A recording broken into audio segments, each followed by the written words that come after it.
Hey neighbor, welcome back to ARTV. My name is John. It's time to review Album 7 Pressure Machine by The Killers. This comes out about 12 months after Imploding the Mirage, and while they promised that there would be more material last year, I didn't actually think it would happen, so here we are, and the release is actually imminent. What's it gonna take to get all four of the guys in the studio at the same time? We got Dave Keuning back on guitar, which is a great win. He's even writing on this album, but now we don't have Mark Stormer, and I know he hasn't been touring, but he's not even on this album at all, at least not in the bass department, and while producer and also multi-instrumentalist Jonathan Ratto is doing a fantastic job filling in, I just really miss the dynamic of all four of the original Killers playing together. In the meantime, we have Pressure Machine, a very stripped back album compared to the grandiose theatrics that we know the Killers for. It's not to say that there's nothing catchy or soaring on this record, it's just not to the same degree that they've done in the past, and for that reason, I do have to commend them for stepping outside of the box. There's gentle acoustic passages, there's harmonica, and there's also some flying electric guitar riffs from Dave, which is nice to see. Ronnie is a lot more locked in to steady grooves instead of going over the top, and I do feel that everybody is kind of suiting the mood, but oftentimes this album can kind of get bogged down in its own little mundane rural life. Now I know what you're thinking, John, isn't that the point of the album? Isn't that Pressure Machine just a concept album to give us a glimpse into small town America? Yes, it is that. But just like a small town, and the people that live there would probably agree with this, it's not always that interesting. I'm just trying to brace you so that you don't rush into this album expecting flying hooks even like Imploding the Mirage. From lightning fields to caution, there was explosions all over the place, and while there's moments like that here, like the guitar solo of Cody, which I feel is going to be a very underrated track on the album, or in the car outside that is just jam-packed with so much Killers goodness, including those synthesizers, I wish we saw more like that and less like Desperate Things, where Brandon gets a little too heady with the story. It's very convoluted. He's trying to bring across this folky singer-songwriter Bruce Springsteen, John Prine type of example, and he doesn't always hit the nail on the head. The songs occasionally get away from themselves, and I would highly recommend that maybe after the first listen, you seek out the abridged versions, because while I do think that the interviews that they tacked on last minute are kind of interesting,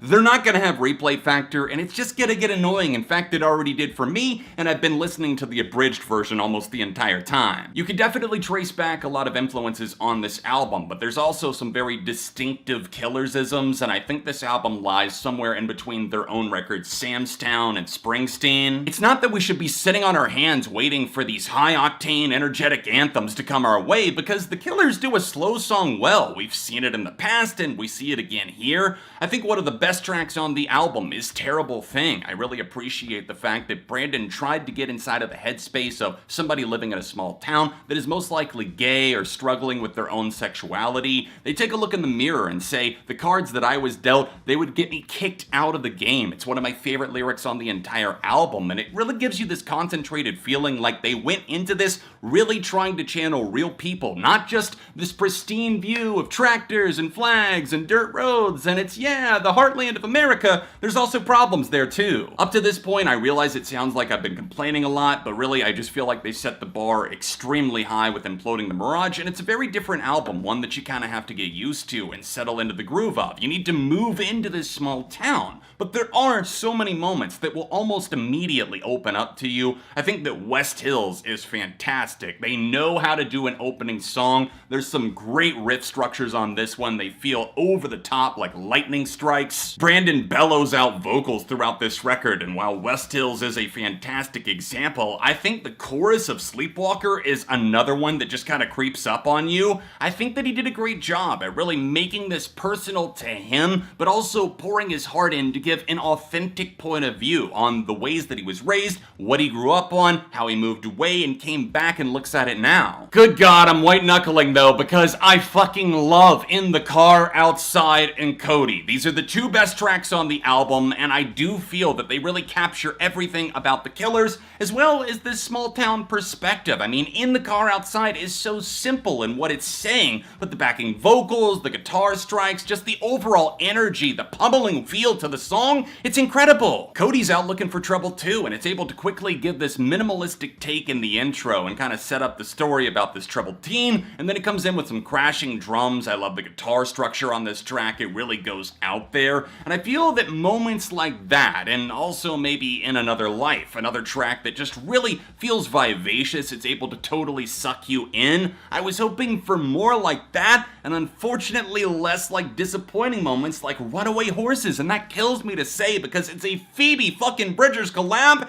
and it just falls short as maybe one of the least interesting songs that they've made in a while. Runaway Horses is just kind of there. It floats about, it's got some generic descriptions from Brandon as he talks about this Coca-Cola girl, and then it moves in to more Heartland, soothing swoons, and it just never really goes anywhere, and Phoebe's kind of only used in a background setting, or at least to kind of harmonize with Brandon. The more you listen to some of these songs, the more they start to get a little bit irritating, and I think that Quiet Town is one of those. It's very generic in terms of like folk songs or Americana Heartland that you've heard before. There's an interesting concept behind it, what inspired the story, 2 kids getting killed by a train in Brandon's hometown. It's definitely something that could set the town on fire, but it doesn't necessarily have that urgency, at least not in a way that feels fresh. What I've learned from listening to this record Pressure Machine almost 10 times all the way through is that number one, I definitely prefer the abridged version, and that's the one that I am reviewing this based on, and I have heard the other version. I think I might appreciate it more if there was like a visual full-on documentary to go along with it.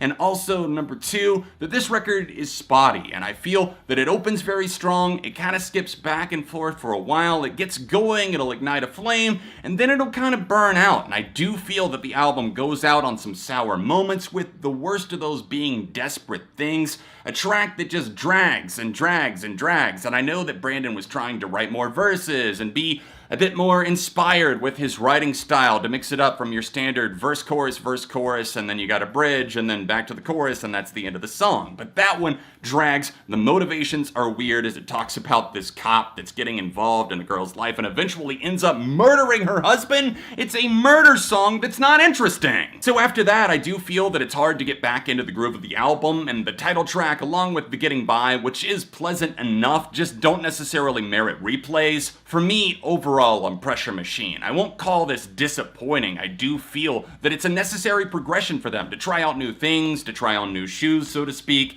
and here they are with an album right after Imploding the Mirage that is very polar opposite in many ways, but still also has a lot to offer. So make sure you check out my favorite and least favorite tracks down below. I'll link to stream the album as well. I'm giving this one a 3.5 out of 5. Thank you guys so much for watching my review of Pressure Machine by The Killers. Let me know your thoughts on it in the comments section down below if you've heard it, if you're planning on checking it out, what you thought of the singles leading up to it, except, oh wait, there weren't any, just kidding. Check out my review of Imploding the Mirage right here, another Killers themed video right over here, and other than that, let's wait on the Killers 8 and see what they do, and I'll be back soon for more on ARTV.